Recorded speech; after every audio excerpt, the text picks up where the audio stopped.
All right, brazing. First step, like I said, we're flowing nitrogen, so we got the nitrogen set up. This is basically a faux king valve. That's where you end up putting it. When you hook this up to a king valve, this will end up flowing for the entire system, right?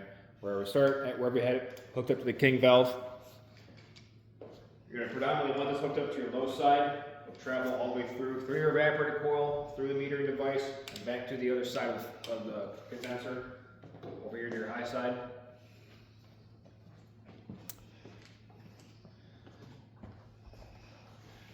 So we get our nitrogen hooked up. Use your auxiliary hose to hook to anything external.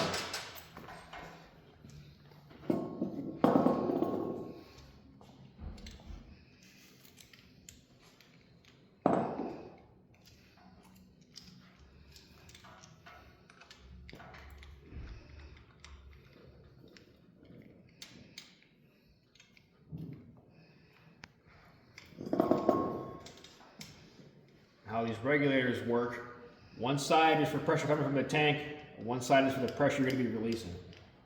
So when you open up your tank, only one side of this should actually just show pressure.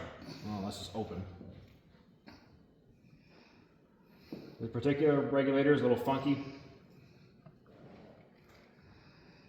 You open it to close it. The way this one works, it's like a plunger. So when you tighten it down, it'll open that plunger up and allow flow through. So you open up your tank first, and then you open up your regulator. That way you have nitrogen flowing through.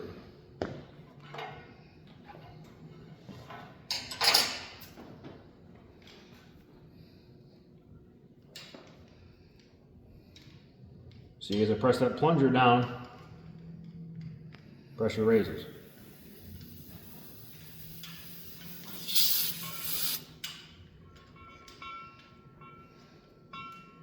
Always make sure your low loss fittings are actually tightened down.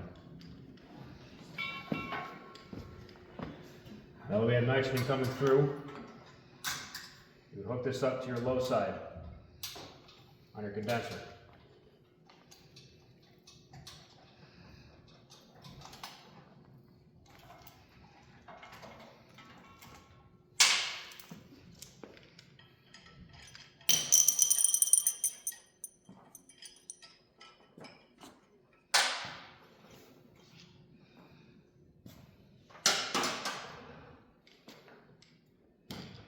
Now once I open up this valve on my gauge, we're going to hear some pressure. See, now we know that we're good. Now when you're flowing nitrogen through this, while you're brazing, you cannot have too much nitrogen actually flowing through because it will blow out the melted solder.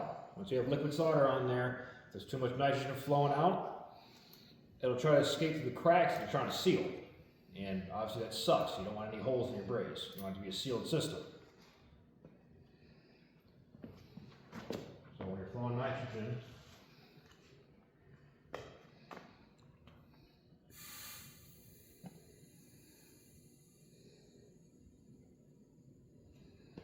all you want is a real little hiss. Even that's going to be a little much.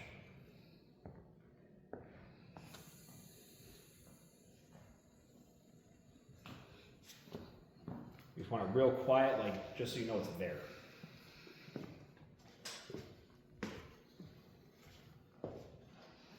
That you're going to take whatever piece of copper you're trying to actually apply. So after you've done your swage,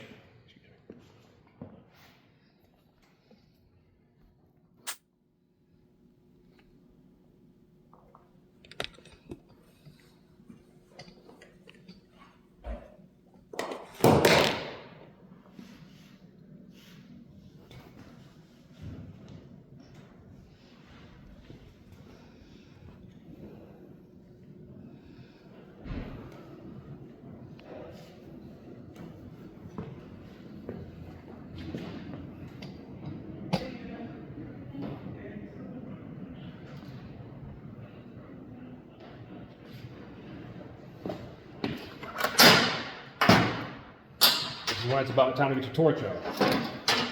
Just for the purpose of simplicity, we're using something called a turbo torch. Typically when you're doing brazing, you'll use a mixture of oxygen and acetylene.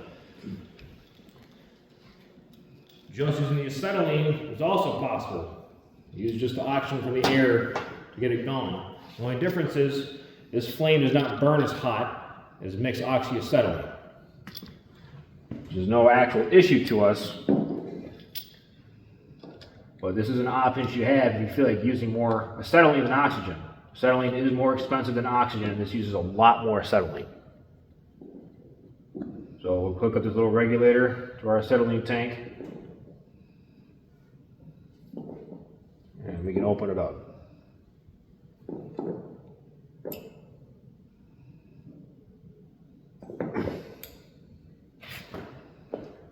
Now, all of these torches are going to have a valve, so that it's close. Once you open up at the tank, it's not just going to free flow through your hose. You have to actually open it up. That's your acetylene. Keep it closed until you're ready to use it. This one also comes with an igniter already on it, so when you're ready to go and you have acetylene going through it, you click that and ignite it. Now I'm going to get this sulfos.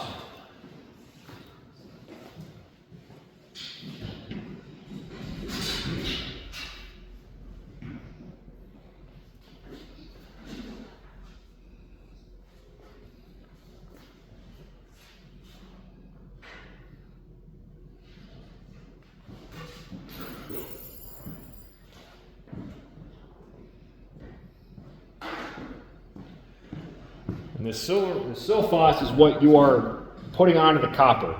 Your goal here is not to melt the copper. The copper needs to stay solid. The sulfos has a lower melting point than the copper does.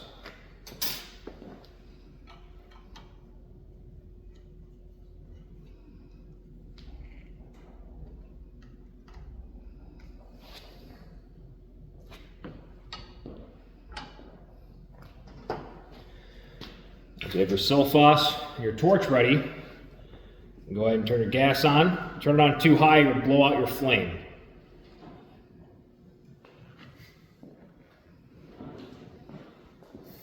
Just want a little hiss to start with, because you got to get the flame started. Not enough. Turn up some more.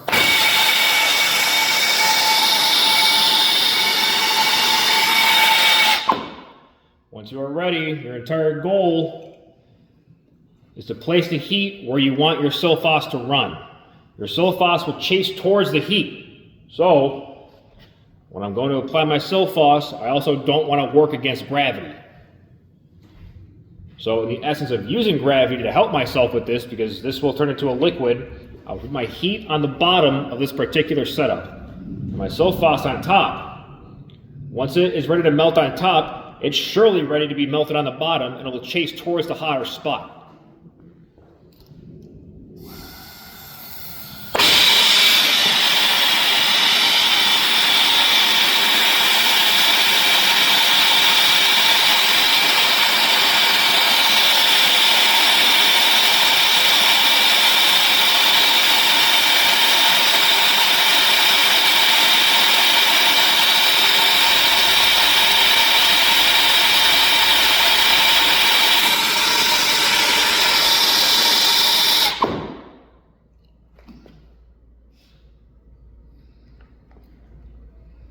And that is a complete braze. Now, sometimes this process can take longer. This particular one just wasn't, this one's really easy to get to. There's nothing really complex about it. But when you are applying your heat, you can see the blue part of the flame.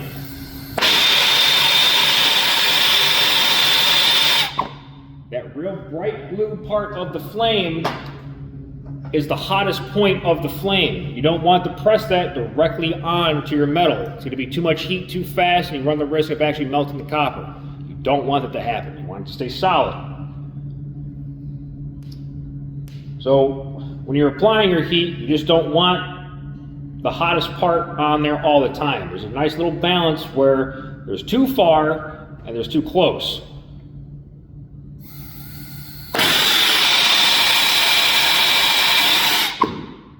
showed you, right above the blue flame, I find to be one of the sweet spots where you're not taking too long to do it, and it's not too fast. But once you have that kind of technique mastered, this will be a very fast process. It's not supposed to be complex or difficult or take you a long time, because especially if you're working on king valves, you cannot let this get too hot, because copper transmits heat very well. It's one of the best heat conductors out of any metal out there. And if your heat chases all the way down to your king valves have rubber components. You cannot have those melt. It will completely destroy your king valves.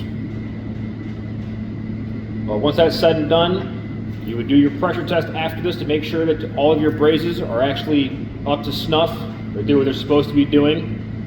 And after that, once you know your brazes are good, you can conduct your vacuum test and continue on with your air conditioner install.